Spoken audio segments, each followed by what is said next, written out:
The dark side of self-improvement, when becoming better starts breaking you. Audiobook. You wake up at 5 in the morning because that's what successful people do. You journal. You meditate. You track your habits on an app. You read the books.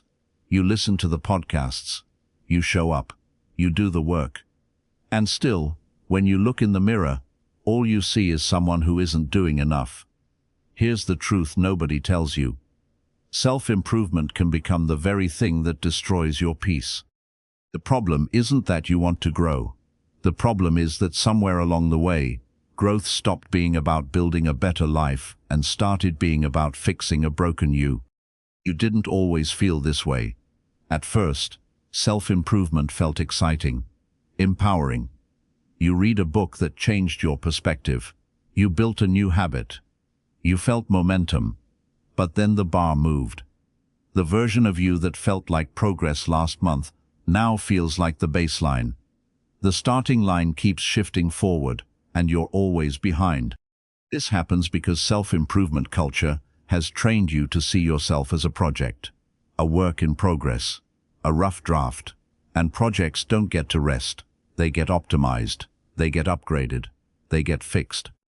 So you start measuring yourself against an ideal that doesn't actually exist. You follow people online who seem to have it all figured out. You compare your chapter 3 to someone else's chapter 20. You see their morning routines, their productivity systems, their discipline, their results. And you think, I should be doing that too. But here's what's actually happening beneath the surface. You're not chasing growth anymore. You're running from the feeling that who you are right now isn't acceptable.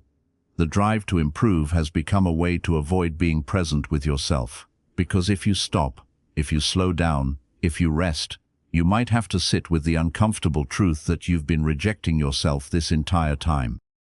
Self-improvement was supposed to make you feel better. Instead, it made you believe that feeling better is something you have to earn. And the cost of that belief is higher than you think. Psychologist E. Torrey Higgins spent years studying something he called self-discrepancy theory. The idea is simple but powerful. We carry around 3 versions of ourselves. There's the actual self, who you are right now. There's the ideal self, who you wish you could be. And there's the ought self, who you think you're supposed to be. When the gap between these versions gets too wide, it doesn't motivate you, it breaks you. Higgins found that when your actual self falls short of your ideal self, you experience disappointment and dissatisfaction.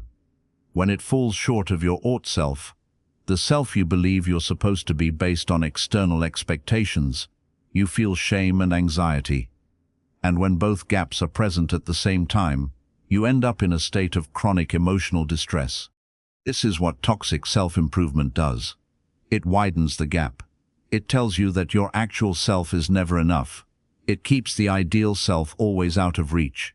It builds an ought self based on everyone else's highlight reel.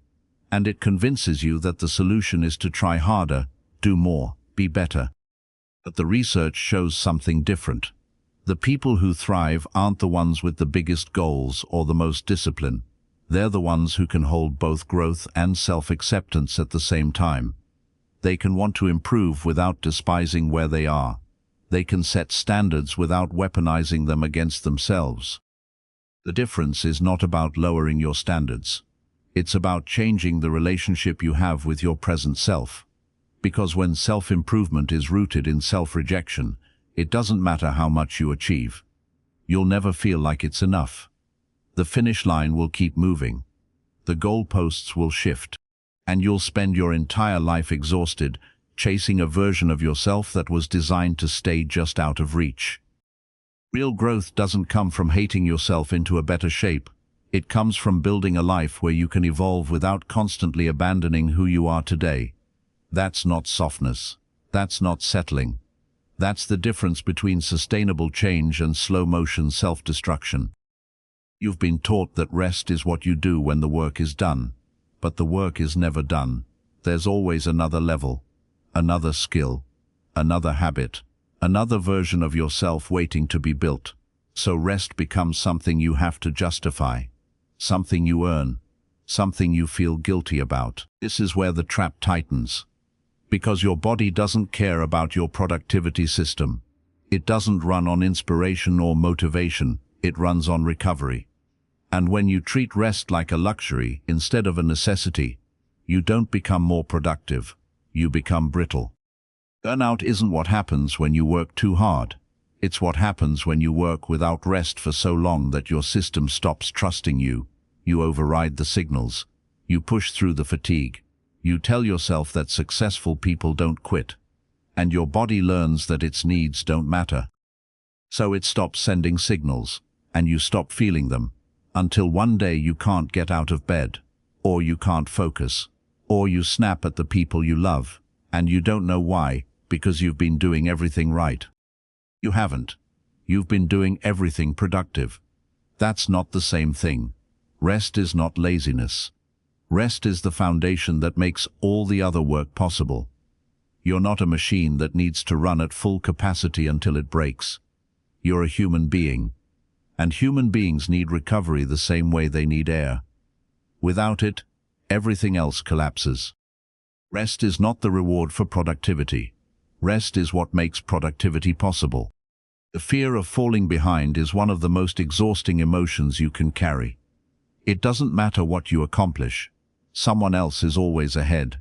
Someone else is moving faster. Someone else started earlier, has more resources, figured it out quicker. And social media makes it worse, because you're not just comparing yourself to the people in your city or your field. You're comparing yourself to the entire world. Every highlight, every success, every perfectly curated version of someone else's life. But here's the thing about comparison. It's not actually about them. It's about you. It's about the belief that your worth is tied to your position in some imaginary race. That being behind makes you less valuable, that you need to catch up or you'll be left behind forever. This belief is a lie, and it's one that will steal years from you if you let it. There is no behind, there is no universal timeline, there's no age by which you need to have it figured out, no milestone that makes you officially successful, no achievement that finally makes you good enough. Other people's progress is not evidence of your failure. Their speed is not a measurement of your worth. You are not in a race. You're on a path. And your path doesn't look like anyone else's because it's not supposed to. The moment you stop measuring your life against someone else's timeline is the moment you get your energy back. You stop running. You start walking. And for the first time in a long time, you notice where you actually are instead of obsessing over where you think you should be. The only person you're actually competing with is the version of yourself from yesterday. That's it. That's the race. Perfectionism disguises itself as a high standard. It tells you it's the reason you're successful, the reason you're reliable, the reason people respect you. But perfectionism isn't about excellence. It's about fear. It's the fear that if you're not perfect, you're worthless. That mistakes mean failure. That anything less than the best version of yourself is unacceptable. So you set impossible standards. And when you can't meet them, you don't adjust the standards. You punish yourself. This is why perfectionism and self-improvement are such a dangerous combination. Because self-improvement gives you an endless supply of new standards to fail at. New habits you're not consistent enough with. New goals you're not hitting fast enough. New versions of yourself you're not becoming quickly enough. And the cruelty is this. Perfectionism will never let you enjoy what you achieve, because the second you reach a goal, it moves. The second you build a habit, it's not good enough. The second you make progress, the focus shifts to how far you still have to go. You think perfectionism protects you from failure. It doesn't. It protects you from satisfaction, from rest, from ever feeling like you're allowed to be proud of yourself. Good enough is not laziness. Good enough is not mediocrity. Good enough is the recognition that you are a human being, not a machine. That your value is not determined by your output. That doing your best does not mean destroying yourself in the process. Sometimes good enough is the most radical form of self-respect you can offer. It's the line you draw between ambition and abuse, between growth and cruelty. You can have standards without turning them into weapons. Real growth doesn't happen through force. It happens through alignment. It happens when you stop fighting yourself and start working with yourself. When you stop treating your limitations like moral failures and start treating them like information. You don't grow a garden by screaming at the seeds. You grow it by creating the conditions where growth can happen naturally. The same is true for you. You can't hate yourself into a version you love. You can't shame yourself into consistency. You can't punish yourself into peace. This doesn't mean you stop trying. It means you stop going to war with who you are. It means you build habits that actually fit your life instead of trying to force your life into someone else's system. It means you set goals that come from desire, not from fear of being left behind. Growth without war means you can have a bad day without it meaning you're a bad person. You can miss a workout without spiraling. You can rest without guilt. You can be proud of where you are while still wanting more. You can hold both. You're allowed to hold both. Growth and self-acceptance are not opposites, they're partners. And when you finally let them work together, that's when everything changes. You don't need to become a different person to deserve your own respect. You need to stop believing that respect is something future you earns and present you doesn't deserve. The version of you that exists right now is not a placeholder. This is your life, not the rehearsal, not the rough draft. This moment, exactly as you are, is real, and it deserves more than your constant disappointment. Here's the shift. The next time you feel that familiar pull, the voice that says you're not doing enough, not being enough, not improving fast enough, pause. Don't fight it.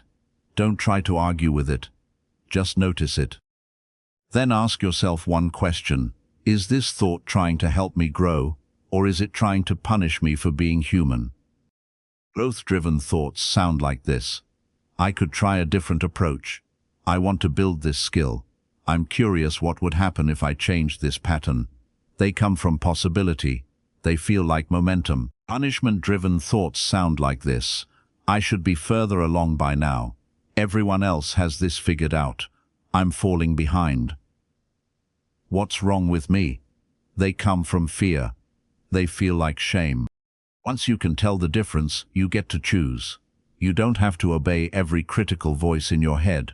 You don't have to treat every uncomfortable feeling like a moral emergency. You can acknowledge the thought, thank it for trying to protect you, and then decide if it's actually true. This practice won't silence the voice overnight, but it will start to weaken its grip.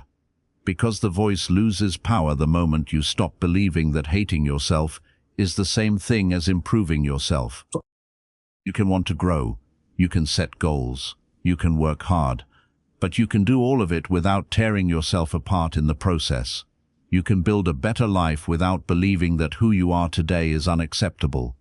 That's the shift. That's the difference between growth and self-destruction. And that's the version of self-improvement that actually lasts. So here you are. It's 5 in the morning again. You wake up. But this time, you don't launch out of bed in a panic. You don't grab your phone to check what you should be doing. You don't measure the day against some impossible standard. You just breathe. You still have goals. You still want to grow. But you're not running anymore. Not from yourself. Not from the fear that you're not enough. You're learning to build a life where progress and peace can coexist. Where effort doesn't have to mean exhaustion. Where being better doesn't require hating where you are. Self-improvement was never supposed to be a war against yourself. It was supposed to be an invitation. To grow. To evolve. To become. But not at the cost of your own humanity. You don't need to be perfect to be worthy. You just need to be here. And that has always been enough.